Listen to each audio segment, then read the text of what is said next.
제가 주일 이제 설교를 준비하는 것은 주중에 GT가 쭉 진행이 되기 때문에 하나님이 하시는 말씀이 주중에 계속 무언가를 향해서 이제 나아가며 그 부분을 조금 더 집중적으로 묵상하고요. 그리고 하나님 정말 이 말씀을 이 주제로 대언하기를 원하십니까? 라고 물을 때 그렇다고 하면 이제 준비를 하게 됩니다. 그래서 토요일 날 보통 이제 4시 전에 주보를 이제 내용을 다 넘기기 때문에 준비를 하곤 합니다. 그런데 사실 지난주 말씀은 스바냐서의 내용이 굉장히 두렵고 무서운 말씀들이었습니다.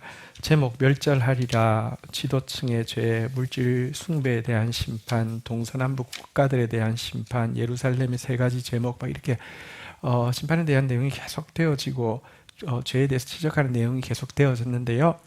또 작년부 이제 성도님 중에 한 분이 이게 설교 말씀이 너무 어려우니까 우리 성도들 다 지쳐 있는데 조금 위로의 말씀이면 좋겠습니다. 뭐 그런 이제 말씀도 하셨고요.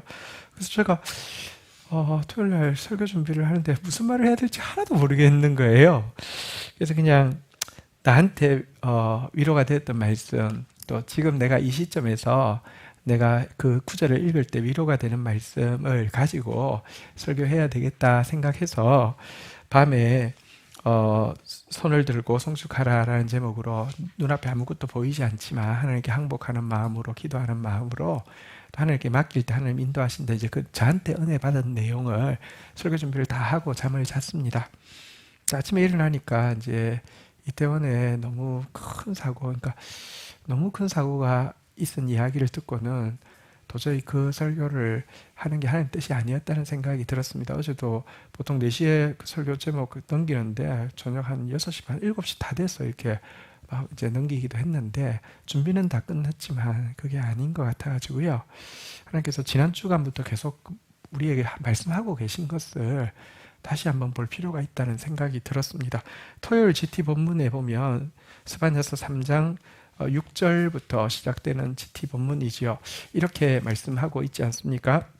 스바냐서 3장 6절 한번 같이 읽도록 하겠습니다. 시작. 내가 여러 나라를 끊어버렸으므로 그들의 망대가 파괴되었고 내가 그들의 거리를 비게 하여 지나는 자가 없게 하였으므로 그들의 모든 성읍이 황폐하며 사람이 없으며 거주할 자가 없게 되었느니라.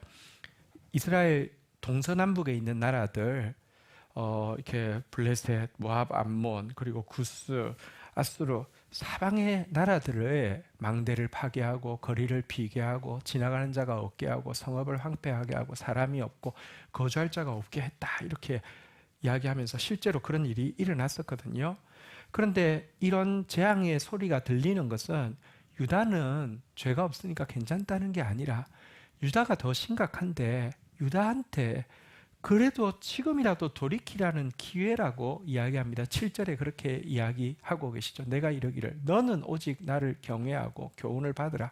그리하면 내가 형벌을 내리기로 정하였기는 하였지만 너의 거처가 끊어지지 아니하리라. 지금 너라도 하나님 앞에서 떨고 너라도 주의 교훈 지켜라. 너도 지금 형벌이 결정되어 있는 순간이다. 제발 이렇게 이야기하셨지만 그들은 부지런히 그들의 모든 행위를 더럽게 하였느니라. 신자들이요, 더 세상 사람하고 다를 바 없이 더럽게 한다는 것은요, 세속에 물들인다는 뜻입니다. 더럽게 한다는 것은 세상 사람들하고 똑같이 물질 구하고 똑같이 권력 구하고 똑같이 쾌락 구하고 똑같이 자기를 위해서 살고 있구나, 이런 말입니다. 이들에게 8절에 이렇게 하나님께서는 선언하십니다. 읽겠습니다. 시작. 나 여호와가 말하노라. 그러므로 내가 일어나 벌할 날까지 너는 나를 기다리라. 내가 뜻을 정하고 나의 분노와 모든 진노를 쏟으려고 여러 나라를 소집하며 왕국들을 모으리라. 온 땅이 나의 질투의 불에 소멸되리라. 여러분, 하나님 말씀하십니다. 내가 일어나 벌할 때까지 너는 나를 기다리라. 이제는요, 벌 받는 것 외에는 남은 것이 없다는 것입니다. 내가 뜻을 정했다. 나의 분노, 모든 진노를 쏟으려고 너를 멸망하게 하기 위해서 열국이 다 소집되어 있다. 그래서 너의 온 땅은 나의 질투의 불에서 소멸되어질 것이다. 이렇게 하나님은 말씀하고 있습니다. 그런데 하나님께서 무수한 기회를 주셨지만 유대인들이 또 지금으로 말하면 기독교인들이 회개하기는커녕 더럽히다가 이렇게 심판받을 것이지만 여러분 이와 같은 심판이 하나님의 실패를 의미하지는 않습니다. 9절 10절에 보면요. 심판받지만 이어지는 9절 한번 볼까요? 그때에 내가 여러 백성의 입술을 깨끗하게 하여 그들이 다 여호와의 이름을 부르며 한 가지로 나를 섬기게 하니 열방에 있는 백성들이 도리어 깨끗한 입술로 하나님을 고백하게 될 것이다라고 이야기합니다. 왜 그럴까요? 10절 같이 읽겠습니다. 시작. 내게 구하는 백성들 곧 내가 흩은 자의 딸이 구스 강 건너편에서부터 예물을 가지고 와서 내게 바칠 것. 그 이유는요. 하나님의 진노 가운데 흩어진 자들 중에 남은 자들이 있었다는 것입니다. 그들은 내게 구하는 백성, 다시 말하면 하나님 앞에 부르짖는 백성들이고요. 내가 흩은 자의 딸, 흩는다는 말은 씨를 뿌린다는 뜻입니다. 진노받은 것처럼 보이지만 씨앗처럼 뿌려서 열매를 거두어서 함께 그들 정결한 입술을 가진 자들이 정결한 예물을 가지고 와서 하나님 앞에 예배하는 자가 되게 할 것이다 라고 하면서 하나님은 징벌하시지만 그것이 실패가 아니라 도리어 역전의 역사가 될 것이다 라고도 이야기하십니다. 이것을요 한번 따라하겠습니다. 인자, 성경에 인자하시다 이런 표현이 많이 나오는데 이건 뭐냐고 하면 언약을 향한 성실함을 이야기합니다.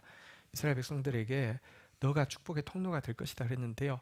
모든 이스라엘 백성은 아니지만 남은 자를 통해서 실패한 것처럼 보이지만 이런 역사가 일어날 것이다 라고 이야기하는데요. 이때 멸망받을 사람도 있고요. 이스라엘 사람들이지만 구원받을 사람도 있다라고 이야기합니다. 멸망받을 자들은 누구입니까? 11절에 잘 나오고 있습니다. 그날에 내가 내게 범죄한 모든 행위로 말미암아 수치를 당하지 아니할 것은 그때에 내가 내 가운데 교만하여 자랑하는 자를 제거하여 내가 나의 성산에서 다시는 교만하지 않게 할 것입니다. 무슨 말입니까? 그날 심판받는 확실하게 심판받고 결단코 구원받지 못할 사람 한 부류가 나옵니다. 교만하여 자랑하는 사람들 다 제거할 것입니다. 하나님의 성산에서는요 아무도 교만한 사람이 들어가지 못할 것입니다. 교만한 자는 그날에 심판받습니다.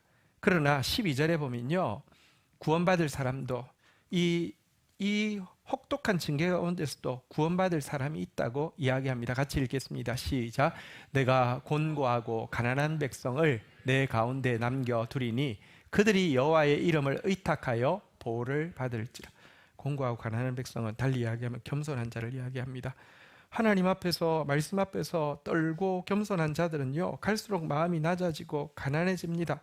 자기 이름, 자기 공로 의지할 수 없으니까 여호와의 이름을 의지하게 됩니다. 이런 자들은 구원받는다라고 이야기합니다. 신자는 무조건 겸손해야 되고요. 구원받은 표시는 나는 예수 믿습니다가 아닙니다. 겸손이 구원의 표시입니다. 예수 믿는다고 자랑하는데 교만한 사람은 구원받은 사람은 아닙니다. 그들은요 교만하고 자랑하는 자는 다 멸한다고 했습니다. 겸손이 구원의 사실은 유일한 징표입니다. 어저께 사건 앞에서 우리가 이렇게도 이야기할 수 있습니다. 그 사실은 할로윈이라는 게 이제 귀신 축제잖아요. 유령, 귀신, 마녀, 검은 고양이나 박쥐나 이런 상징들 해가지고 막 하는 거잖아요, 그죠? 그러니까 귀신 숭배하다가 죽었구나 이렇게 쉽게 이야기할 수 있는데 그렇지 않습니다. 생각해 보십시오. 사실 할로윈이라는 게 할로우에다가 어포스트로피 en이 붙은 것입니다. 할로우가 뭐냐고 하면 우리 주기도문 고백할 때마다 쓰는 단어입니다. Hallowed be thy name. 그러니까 당신의 이름이 거룩히 여김을 받으소서. 할로우는 잘 쓰지는 않는데, 그러니까 그냥 거룩하다를, 그러니까 이게 하나님의 거룩하심이나 거룩함을 높일 때 좀 쓰는 경칭, 아주 존칭입니다. 할로우에다가 이 어포스트로피 en이 붙은 것입니다. 이것은 이브 있죠. 크리스마스 이브. 이런 이브를 그냥 줄여서 하는 발음이요. en입니다. en. 그러니까 할로우의 이브라는 것입니다. 할로우가 뭐냐고 하면 가톨릭에서 만성절이라고 해서 모든 성인들을 기념하는 날입니다. 또 사실은 여러분 가톨릭이라고 해서 우리하고 상관없어 그렇지만 그렇지도 않습니다. 다 영향이 있고요. 그런데 가톨릭에서 성인을 막 높입니다. 근데 이게 말씀 없는 상태에서 성인을 높이면요 그게 하나의 우상이 되는 겁니다. 남미에 가면요, 사실은 여기 다 그냥 우상입니다. 그리고 또 특별히 이 만성절 같은 데는 그들이 성인의 영이 와가지고 뭐 이렇게 축복도 하고 뭐 이렇게 한다고 하는데, 그 이분 날, 그래서 사실 뭐 성인의 영이 온다고 하니까 그 전날에는 이렇게 귀신의 영이 와가지고 뭐 이게 자연스럽게 받아지게 되는 것입니다. 그리고 생각해 보십시오. 크리스마스가 그리스도에게 드리는 미사라는 뜻이죠. 마스가 메스라는 뜻이죠. 근데 크리스마스 이브에 사실은 우리가 성탄 전야지만 그날 술 먹는 날이잖아요. 그죠? 그날 뭐 산타크로스의 날이잖아요. 그죠? 예수는 오간데 없고 산타크로스가 더 강한데요. 할로윈, 그 만성절, 그것도 잘못된 것이지만 만성절 전날에 남는 건 귀신밖에 없는 게, 크리스마스 이브에 남는 거 산타크로스밖에 없는 거하고 마찬가지입니다. 게다가 여러분, 시대가 지날수록 귀여운 이미지보다는요, 뭔가 무시무시한 이미지가 훨씬 더 어필합니다. 옛날에야 뭐 산타크로스, 루돌프 사슴고 그랬지만 요즘 젊은이한테 제일 힙한 게, 요 할로윈 괜찮잖아요. 그래서 간 것입니다. 그들을, 청소년, 청년들 가장 힙하다고 하니까, 가장 핫하다고 하니까 비난하려고 하며, 그 문화가 극우 기독교에서는 하늘처럼 떠받들고 천국처럼 떠받드는 미국 교회에서 나온 거 아닙니까? 그걸 가지고 뭐 귀신들 그렇게 이야기할 수 없습니다. 이게 그냥 흐름입니다. 옛날에 혹시 기억할지 모르겠습니다. 프로레슬링 선수 중에 헐크 호건이라는 사람이 있었습니다. 혹시 아십니까? 엄청 착한 영웅을 했는데 조금 지나니까 시들합니다. 그래서 확 이미지를 바꿨잖아요. 헐리우드 호건 압니까? 제일 악마로 바뀌었더니 인기 완전 올라갔습니다. 시대의 흐름이 그런 것입니다. 그러니까 옛날에는 그래도 크리스마스 이브 때 막 흥청망청 하다가 지금은 할로윈 때 흥청망청 하는 겁니다. 그걸 간 사람의 문제가 아니라요, 말씀 없는 기독교가 더 문제인데요. 문제는 이런 일 앞에서 귀신 섬기다가 그랬어, 아유 저주받았어, 그렇게 말하기는 쉬운데요. 동서남북에서 들려오는, 사실 지금 우리나라에서 들려오는 소식들이 하나하나 흉한 일들만 들려오고 있습니다. 사실 우리나라를 싸고 동서남북에서 들리는 소식들이 전부 흉한 소식들만 들리고 있습니다. 이거 너라도 지금 하나님 경외하고 너라도 내 교훈 받으라고 이야기함이지, 저것들 지옥 갈 것들, 저것들 귀신들, 그 이야기 할 것이 아닙니다. 솔직히 말하면 지금 한국 교회만큼 미신에 굴복하고 우상을 섬기고 거짓말 잘하는 집단이 어딨냔 말입니다. 누가 누구를 욕을 해요, 이 일 앞에서요. 나는 오늘 강단에서 뭐 그거 이야기 어설프게 이야기해 놓거나 귀신 섬기니까 그렇다고 이야기할까 봐서 두렵습니다. 간 사람들, 그 사람들 죄보다 그게 문화가 되게 만들었고 그게 힙하게 만들었던, 달리 이야기하면 교회에서 하는 것이 하나도 힙하지 않고 진리가 하나도 힙하지 않고 부모가 믿고 있는 하나님 이야기가 하나도 힙하지 않게 만든 교회 죄가 훨씬 더 큰 것을 알아야 합니다. 한국 사회가 지금 완전 미신으로 가고 우상으로 가고 거짓으로 가고 있는데, 그거 제일 동조하고 방관하고 앞장서는 게 기독교인데 누가 누구를 정죄하고 탓한다고요? 정말 무섭습니다. 지금은 여러분들 겸손하지 않으면 안 되고요. 겸손만이 구원의 표시입니다. 이 순간까지도 교만하다고 하면 대책이 없습니다. 오늘 제가 선택하여서 읽으려고 하는 본문도 동일한 말씀을 하고 있습니다. 우리 누가복음 한번 볼까요? 누가복음 13장 1절부터 한번 좀 보도록 하겠습니다. 그때 마침 두어 사람이 와서 빌라도가 어떤 갈릴리 사람의 피를 그들의 제물에 섞은 일로 예수께 아뢰니, 예수님께서 예루살렘을 향해서 올라오고 있었습니다. 아마도 제 생각에는 이제 갈릴리를 지나서 예루살렘 이제 쪽으로 와서, 그러니까 남유다 쪽으로 온 정도인 것 같습니다. 몇 명의 사람이 예수님 말씀 전하고 있는데 뛰어들어와서 이야기합니다. 예수님, 빌라도가 갈릴리 사람 중에서 누가 예배드리러 온 사람을 죽여가지고 그들이 하나님께 바치려고 하던 제물의 피에 그 죽은 그 갈릴리 사람들의 피가 섞여서 올라갔다고 합니다. 하나님의 예배를 모욕했다고 합니다. 이 이야기를 전한 것입니다. 큰 비극이죠. 근데 얼마나 죽었는지는 알지 못하지만 요세푸스라는 당대 그 당시대 그 성경 역사가가 있습니다. 굉장히 기록이 기록해서 사실은 역사라는 게 무언가를 보여준 효시라고도 보는 정도로 아주 뛰어난 역사가 있습니다. 그의 기록에 의하면 로마 지배 당시에 유월절 같은 절기 때에 유대인이 죽임을 집단으로 죽임 당한 일이 여러 번 있었는데 어떤 때는 3,000명이 한꺼번에 죽기도 하고 심지어 어떤 때는 2만 명이 죽었다는 기록도 남아 있는 걸 보아서 이 일이 어쨌든 굉장히 잔인한 학살과 관련된 일임을 알 수 있습니다. 그런데 이 이야기를 들을 때 이야기를 듣고 있는 제자들은 대부분 갈릴리 사람들이잖아요. 자기 고향 사람들이잖아요. 어떤 감정을 느꼈는지 예수님의 말에서 묻어 나오고 있습니다. 2절 같이 한번 읽어볼까요? 같이 읽겠습니다. 시작. 대답하여 이르시되 너희는 이 갈릴리 사람들이 이같이 해 받음으로 다른 모든 갈릴리 사람보다 죄가 더 있는 줄 아느냐. 이 말은 무슨 말입니까? 제자들이 그 이야기 딱 듣는 순간에 같은 고향 갈릴리 사람들이지만 어떻게 생각하냐면 그 사람들은 죄가 무슨 죄가 많아서 저렇게 죽었어 라고 생각하는 분위기였다는 것입니다. 예수님이 그들이 너보다 더 죄가 많아서 이런 해를 당한 줄 아느냐라고 하시면서 엄중히 이렇게 경고하십니다. 3절 같이 한번 읽겠습니다. 시작. 너희에게 이르노니 아니라 너희도 만일 회개하지 아니하면 다 이와 같이 망하리라. 아니라고. 너희도 이와 같이 회개하지 않으면 다 망한다 이렇게 이야기하고 있습니다. 오늘 설교 본문입니다. 한번 따라하겠습니다. 너희도 만일 회개하지 아니하면 망한다라고 지적을 하고 있습니다.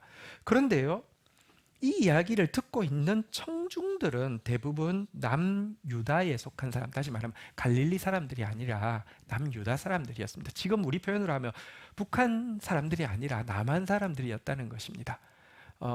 그러니까 제자들은 이렇게 갈릴리 사람들이지만 청중들은 그 유다 이제 어딘가에 지금 사람들이니까요. 이들은 이 이야기를 들으면서 그래 천박하고 그래 무지한 그 갈릴리 사람들 이 죄가 많아서 그렇게 죽었겠지. 그리고 예수님 앞에서 약간 그 책망받고 있는 제자들 보면서 니네들도 갈릴리 것들 주제에 잘났다고 깝죽거리고 있더니 너희들이 회개해야지 하고 자기들한테는 적용을 안 시키고 있는 느낌을 예수님께서 정확하게 받으셨습니다. 그래서 얼마 전에 있었던 그것도 남유다 지역에 있었던 한 가지 사건을 언급하고 있습니다. 4절 한번 볼까요? 또 실로암에서 망대가 무너져 치어 죽은 18사람이 예루살렘에 거한 다른 모든 사람보다 죄가 더 있는 줄 아느냐. 이곳은 갈릴리 아니잖아요. 바로 예루살렘 옆이잖아요. 망대가 무너져서 18명 죽었는데 이 이야기에 대해서도 그 자리에 있는 유대인들, 갈릴리 사람 말고요, 유대인들 이야기합니다. 그들은 죄가 많아서 죽었겠지라고 생각을 했다는 것입니다. 이거 보면 여러분 인간이요 참 신기합니다. 타인의 아픔에 대해서는 관심이 별로 없고요. 그것으로 그 사람을 판단하거나 정죄하는 마음은 많고요. 더 나아가서 그것으로 상대적 의로움을 자기에게 부각하기까지 하는 인간의 악한 본성이 있음을 보여주고 있습니다. 두 가지 비극적인 일 앞에서도 무슨 죄가 많아서 그랬겠지. 나는 안 그런 거 보니까 나는 의인이야. 이렇게 한다는 것입니다. 특별히 인간 중에서도 기독교인들은 더 심합니다. 다른 사람들은 다 악인이고 다른 사람들은 멸망받아 마땅하지만 나는 의인이고 나는 구원받아 마땅하다라는 확신이 가득 차 있는 게 기독교인입니다. 이게 믿음이 아닙니다. 이게 믿음이 큰 게 아니라 교만이 큰 것입니다. 교만이 뭐냐고 하면 자기중심인데 자기에 대해서는 무한히 너그러운 게 교만입니다. 교만이 큰 것이지 믿음이 큰 것이 아닙니다. 그래서 예수님께서 다시 한번 똑같이 이렇게 선언하고 있습니다. 5절 같이 한번 읽도록 하겠습니다. 읽겠습니다. 시작. 너희에게 이르노니 아니라 너희도 만일 회개하지 아니하면 다 이와 같이 망하리라. 너희도 지금 회개하지 않으면 망한다라고 이야기하고 있는 것입니다. 근데 두 번이나 거듭해서 만일 회개하지 않으면 이와 같이 망하리라고 제자들에게 또 듣고 있는 유다의 청중들에게 예수님이 말씀하시지만 여기에 대해서 그들은 들으면서도 뭐 회개하지요 하면서 크게 엄중하게 느끼지 않고 회개하면 되지요 이런 식이고요. 회개하지요 언젠가 회개하지요 하면서 아무도 절박성을 느끼고 있지 않았다는 것입니다. 다시 말하면 회개는 할 건데 내 죄가 그리 크지도 않고 회개는 할 거지만 시간이 충분히 있다라고 생각을 하고 있었습니다. 이에 예수님께서 한 가지 비유로 회개의 문제가 얼마나 엄중한 것이며 회개의 문제가 얼마나 절박한지를 말씀을 하고 있습니다. 이어지는 6절에 보면 예수님 이런 비유를 말씀하십니다. 이에 비유로 말씀하실 때 한 사람이 포도원에 무화과 나무 심은 것이 있더니 와서 그 열매를 구하였으나 얻지 못한지라. 여기 한 사람은 하나님을 이야기합니다. 포도원은 천국을 이야기하고 하나님 나라를 이야기합니다. 무화과 나무는 이스라엘 백성을 이야기하고 신자를 이야기합니다. 하나님께서요, 천국 백성 삼으시려고 우리를 선택했는데 우리가 열매를 맺지 못하더라는 것입니다. 열매란 무엇입니까? 열매란 하나님 닮은 모습을 이야기합니다. 그리고 열매란 하나님 닮은 우리의 모습을 통하여서 하나님을 알지 못하던 사람들이 위로를 받고 힘을 얻고 더 나아가서 하나님께 나오는 것을 열매라고 이야기합니다. 그런데 택한 우리가 이스라엘이 전혀 열매 맺지 못하고 있더라는 것입니다. 이에 7절 하나님께서 이렇게 말씀하십니다. 같이 읽겠습니다. 시작. 포도원 지기에게 이르되 내가 3년을 와서 이 무화과 나무에서 열매를 구하되 얻지 못하니 찍어버리라. 어찌 땅만 버리게 하겠느냐. 여기서 여기 포도원 지기는 예수님을 이야기합니다. 예수님께 말씀합니다. 열매를 3년이나 와서 구했지만 얻지 못했다. 가능성 없다. 찍어버리라. 이렇게 말씀하셨습니다.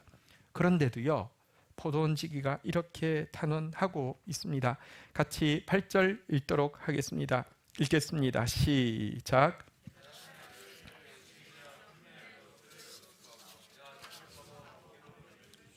네, 9절 같이 읽겠습니다. 9절 읽겠습니다. 이후에 만일 열매가 열면 좋거니와 그렇지 않으면 찍어버리소서 하였다 하십니다. 예수님 이야기하십니다. 이미 사실은 하나님은 찍어버리라고 이야기하셨는데 예수님께서 절박 한 해만 연장해 주십시오. 제가 최선을 다해 보겠습니다. 그때 열매가 맺히면 좋겠지만 그렇지 않으면 찍어버리소서라고 이야기했다는 것입니다. 여러분, 지금 이것은 절박한 심정으로 회개해야 되는 문제이고 또 지금은 죄가 가득 차 있는 엄중한 상태이고 그래서 반드시 지금 좋은 열매를 맺지 않으면 안 된다는 것입니다. 좋은 열매, 하나님 닮은 모습으로 생명에 영향력을 끼치는 사람이 되어야만 한다고 회개의 문제가 엄중하고 절박하다라고 이야기하고 있는 것입니다. 사실요, 누가복음 3장 9절은 예수님께서 공생애를 시작하시면서 선언하신 내용인데요. 공생애 시작하시면서부터 누가복음 3장 9절에 보면 이미 도끼가 나무 뿌리에 놓였으니 좋은 열매 맺지 아니하는 나무마다 찍혀 불에 던지우리라 라고 이야기하고 사역을 시작하셨습니다. 마지막 순간에 지금 유예를 받고 있는데 전혀 회개할 마음이 없는 것입니다. 여러분, 주님 닮은 성품이 무엇일까요? 에스겔서 18장 23절 24절에 보면 이런 말씀이 있습니다. 에스겔서 18장 23절 한번 보십시오. 주 여호와의 말씀이니라.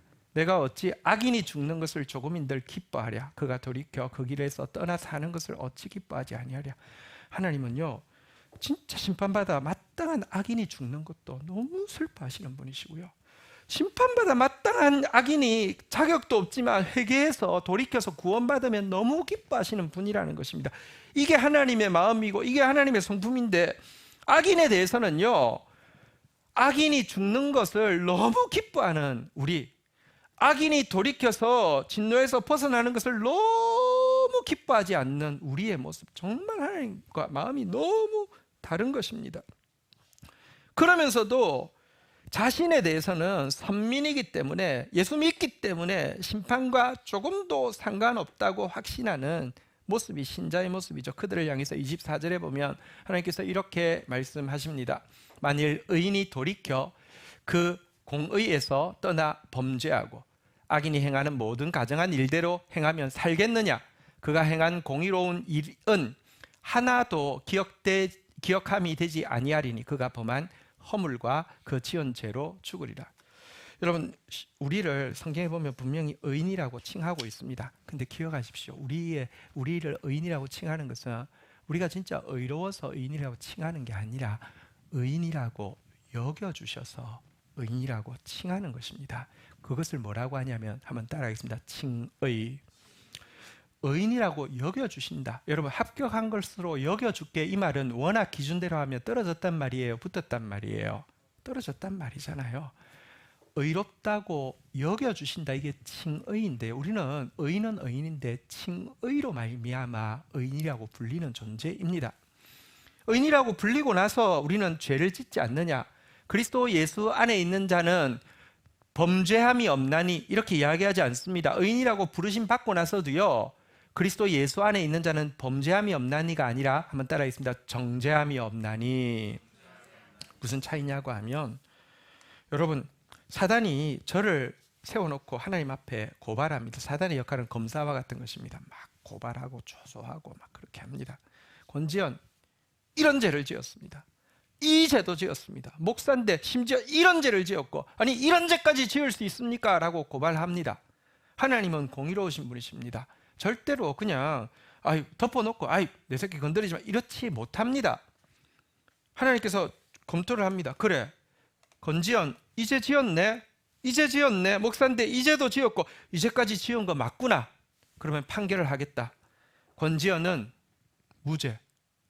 사탄이 막 갑자기 귀가 뻑해서 말이 됩니까? 이렇게 이야기하니까 권지현의 죄를 모르는 게 아니라 권지현이 지불할 죄의 대가를 내가 내 아들 의로운 예수에게 전가했기 때문에, 이미 값을 지불했기 때문에 무죄, 이걸 뭐라고 하느냐?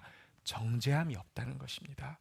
우리는 정죄함이 없어서 심판을 벗어난 존재지 범죄함이 없기 때문에 심판을 벗어난 존재가 아닙니다.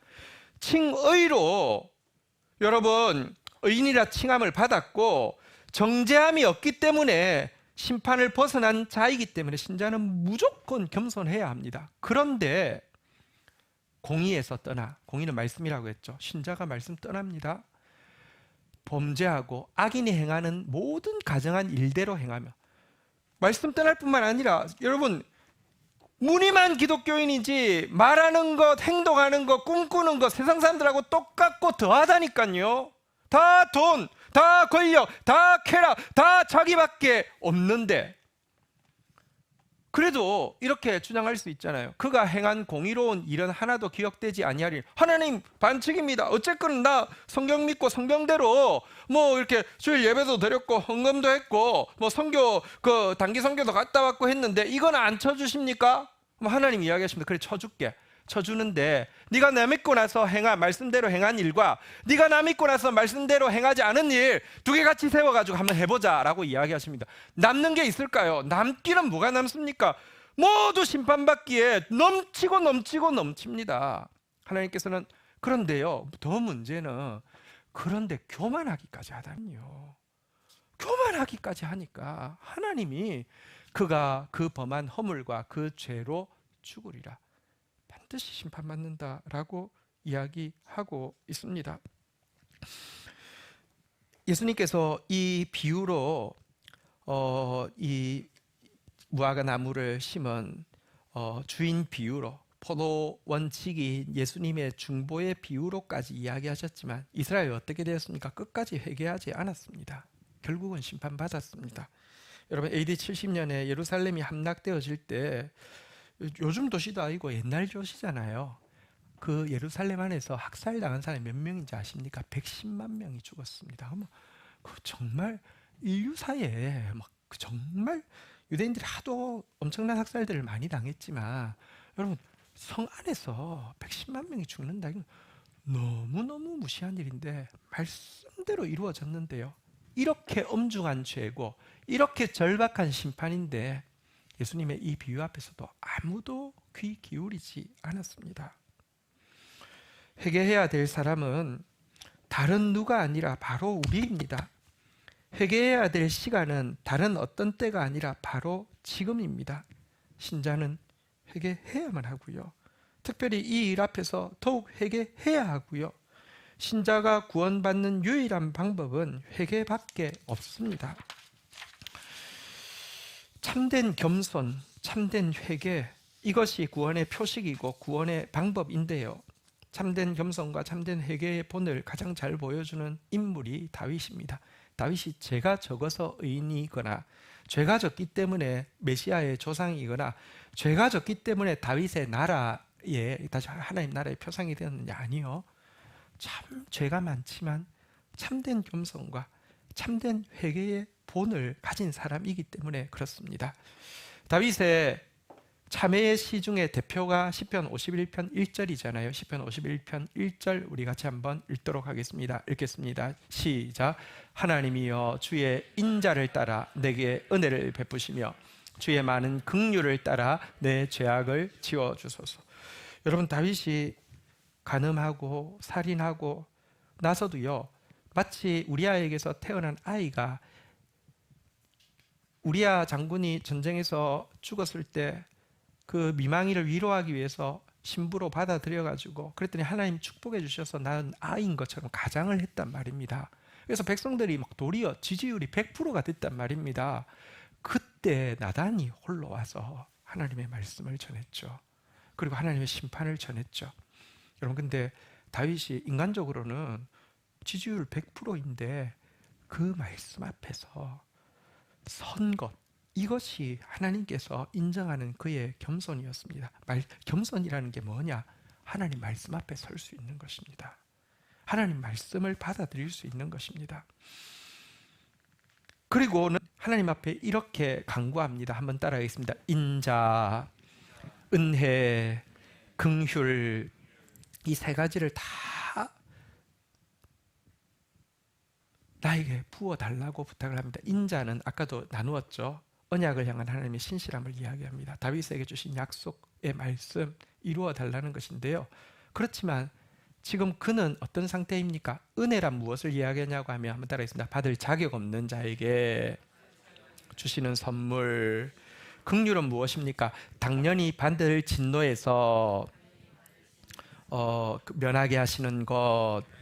지금 내가 당연히 받을 것은 진노밖에 없고요.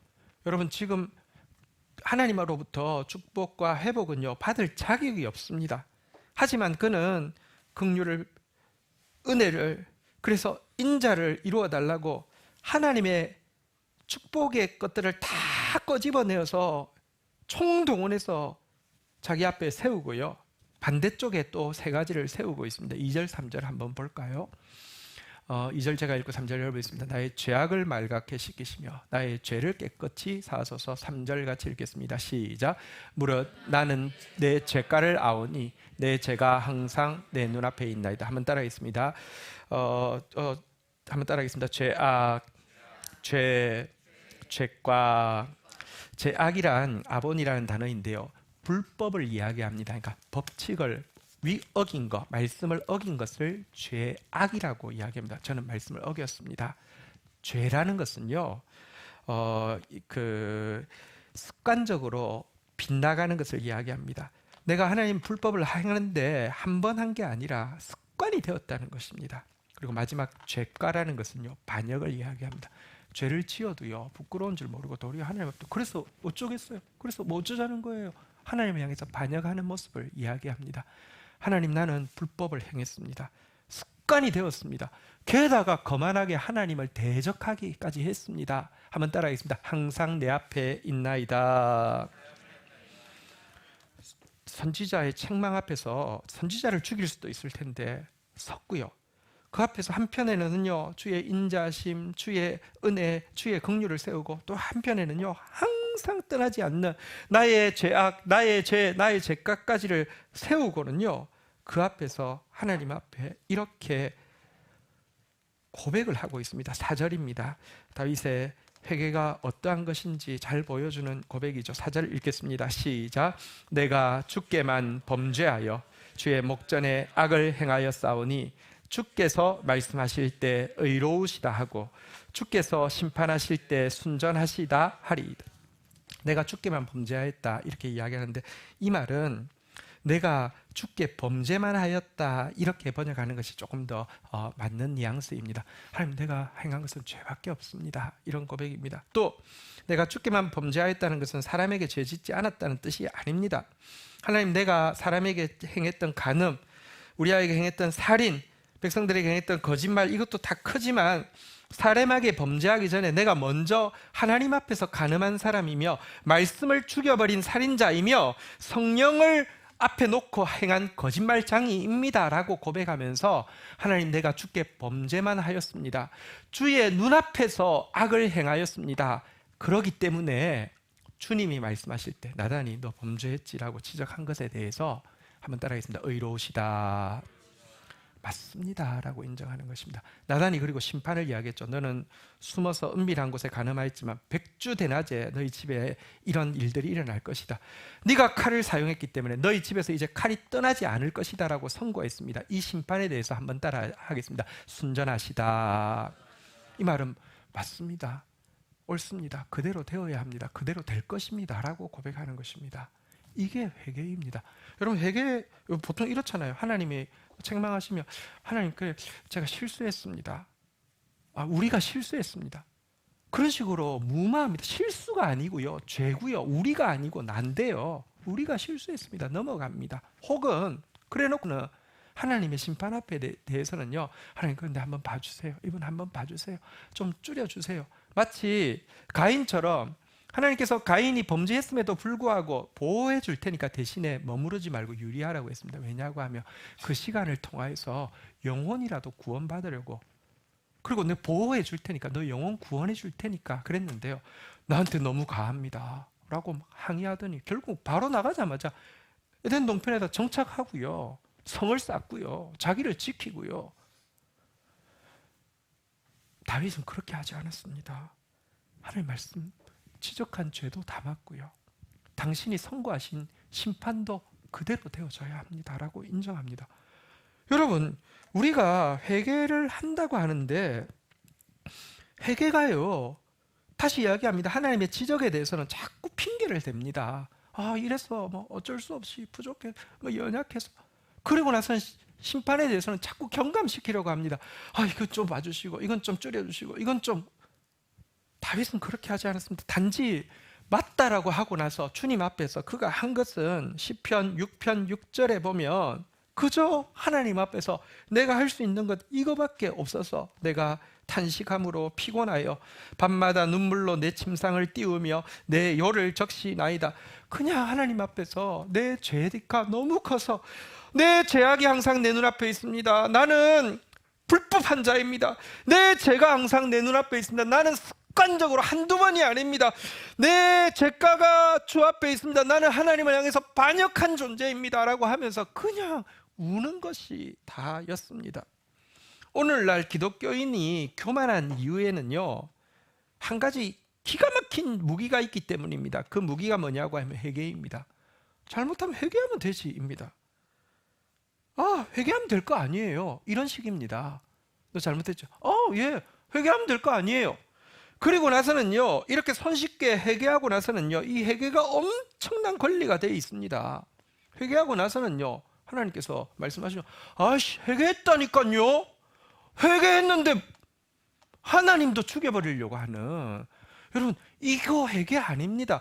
이런 셀프 사면, 이렇게 사면권자가 자기 사면하거나 자기 친척 가족들 사면하는 거, 그게 무슨 회개예요? 그게 무슨 공정이에요?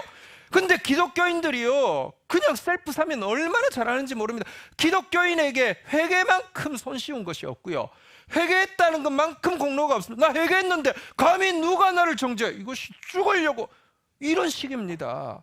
다윗은 그렇게 하지 않았습니다. 그건 회개 아닙니다. 하나님 앞에서 당신 지적도 의롭습니다.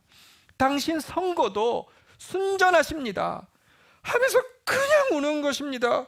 그냥 울고 하나님 앞에 서 있는 것입니다. 그런데요, 이것, 말씀 앞에 서는 것이 겸손이고요, 말씀을 그대로 옳다고 인정하는 것이 회개인데요, 이 겸손과 회개를 하나님은 받아주십니다. 시편 51편 하반부에 보면 17절에 보면 다윗은 울다가 하나님께서 주시는 마음을 받았습니다. 같이 읽겠습니다. 시작.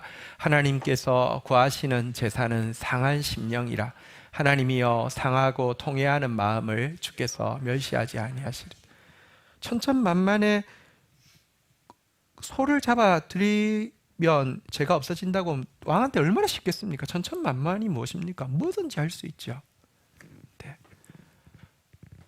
하나님하고 거래하려고도 하지 않고 딜하려고도 하지 않고 그냥 울고 있는 그에게 하나님 말씀하셨습니다. 너의 상하고 통회하는 마음을 내가 멸시하지 않는다. 그리고는요, 그는 실패자이지만 아까도 그렇잖아요. 하나님 구하고 흩어진 씨앗들을 통하여서 열국의 입술을 깨끗하게 하고 깨끗한 예물을 바치게 한다고 했는데요, 다윗은 실패자이지만 참으로 겸손하고 참으로 회개하니까요, 18절 같이 한번 읽도록 하겠습니다. 읽겠습니다. 시작. 주의 은택으로 시온의 선을 행하시고 예루살렘 성을 쌓으소서. 그가 행한 것은 예루살렘을 무너뜨리는 것밖에 없는 것처럼 보이지만 주님이 은혜로 도리어 아무도 무너뜨릴 수 없는 참된 하나님 나라를 다윗을 통하여서 세우시는 것, 이것이 하나님의 은혜입니다. 이것이 하나님의 은택입니다. 지금 나라를 생각할 때 너무 무섭고요. 지금 사방에서 무너져 나가는데 핵심에는 기독교가 있습니다. 진짜 회개할 때입니다. 이 상황 앞에서도 교만하다고 하며, 이 상황 앞에서도요, 진짜 하나님 찾으시는 회개가 아니라 가짜 회개로 나아간다고 하면 대책이 없습니다. 겸손하면 하나님은 구원하십니다. 교만하면 심판하십니다. 참으로 회개하는 자를 통하여서 하나님은 거꾸로 역전의 역사를 일으키십니다. 우리 이 정말 큰 비극 앞에서, 특별히 여러분 또래의 죽음 앞에서 진짜 왜 진리가 힙하지 못하고 우리 부모 세대가 보여준 기독교, 아마 그 청년들 중에 기독교인 없을까요? 혹은 기독교인 부모를 둔 자녀 없을까요? 너무너무 많을 것입니다. 전혀 힙하지 않고 귀신 이야기가 훨씬 힙하고 세상이 훨씬 힙하게 만든 우리의 죄에 대해서 돌아보고 철저하게 회개해야 되는 시점입니다. 함께 주님 앞에 나가서 심정을 통하고 회개하는 시간 되기를 주의 이름으로 부탁드립니다. 자리에서 일어서시겠습니다. 우리 같이 한번 찬양하고 주님 앞에 기도하는 시간 가지도록 하겠습니다.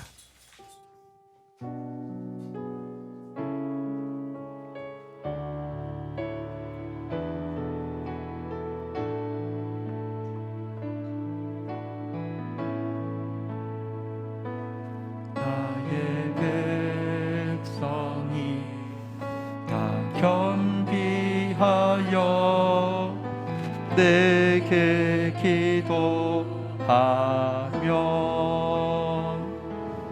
나의 얼굴을 구하여서 그 악한 길 떠나면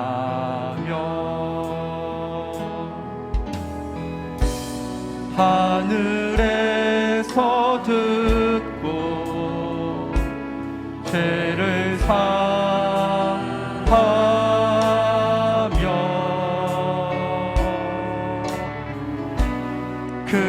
그들의 땅을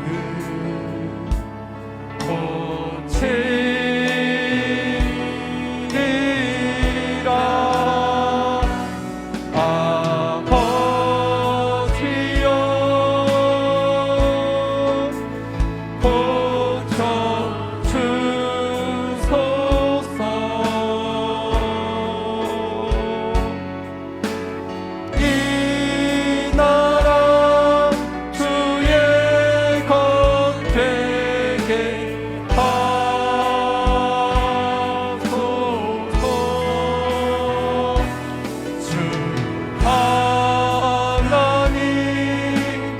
간절히 기도하오니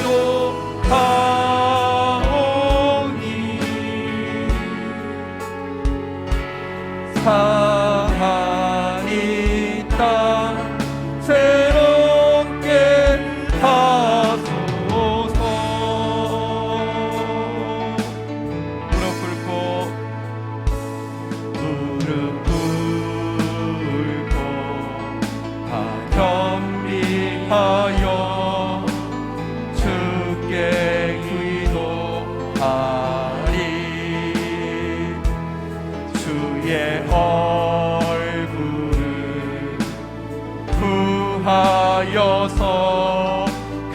악한 길 떠나리. 주님의 자비로 죄를 사하며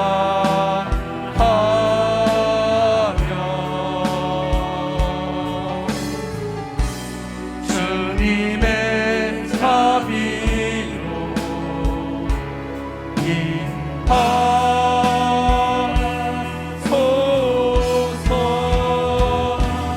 아버지여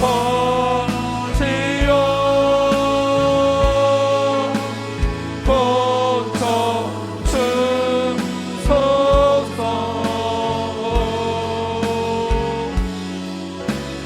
이 나라 주의 겉되게 하소서.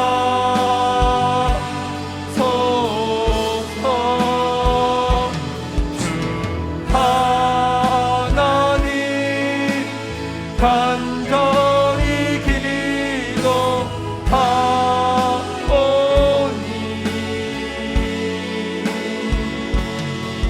상하이 땅 새롭게 하소서. 함께 자리에 앉으시겠습니다. 이 시간 우리 같이 하나님 말씀 앞에 참회로 나가도록 하겠습니다. 너희도 만일 회개하지 않으면 다 이와 같이 망하리라 거듭거듭 말씀하고 계십니다. 여러분, 비극 앞에서 판단과 정죄는 빠르지만 그것 가지고 도리어 교만을 부추기고 있는 우리의 모습, 아니 말은 그렇게 하지만 행동으로는 우상 숭배하는 사람들보다 더 미신적이고 더 탐욕적이고 더 거짓하고 있는데 정말 두려운 심판이 놓여 있습니다. 그러나 진실로 다윗처럼 진실로 겸손하게 말씀 앞에 서서 진실로 회개하면서 말씀이 옳다라고 고백하면 주님이 불쌍히 여기실 뿐만 아니라 은총으로 예루살렘을 쌓으신다고 말씀하십니다. 우리 정말 참회하고 아픈 마음으로 돌이키는 시간 가지도록 하겠습니다. 아니라 너희도 만일 회개하지 않으면 다 이와 같이 망하리라. 하나님, 절박하고 엄중한 경고 앞에서도 하나님, 너무 교만으로 인하여서 담대해져 있는, 무감각해져 있는 저희들을 하나님 제발 정신 차리게 하여 주시옵소서. 타인의 고통에 대해서는 너무 둔감할 뿐 아니라 오늘도 판단하고 정죄하면서 조롱하는, 그러기가 얼마나 쉬운 이 사탄적인 모습들을 하나님 돌이켜 깨닫게 하여 주시옵소서. 그러나 참으로 회개하고 참으로 겸손한 자 통하여서 역전의 역사, 회복의 역사, 예루살렘이 세워지면 하나님 나라가 세워지는 역사가 있게 하시겠다고 하셨사오니 이 민족을 버리지 마옵소서. 민족교회를 버리지 마옵소서. 저희가 회개하겠습니다. 내가 회개하겠습니다. 우리를 불쌍히 여겨 주옵소서. 나아가야 될 표태를 잃어버린 우리의 젊은이들에게 정말 살 이유, 달려갈 목표가 되시는 예수 그리스도 하나님 나라 선명하게 보여주는 저희들이 되어질 수 있도록 은혜를 더하여 주옵소서. 예수 그리스도의 이름으로 기도 올립니다. 아멘.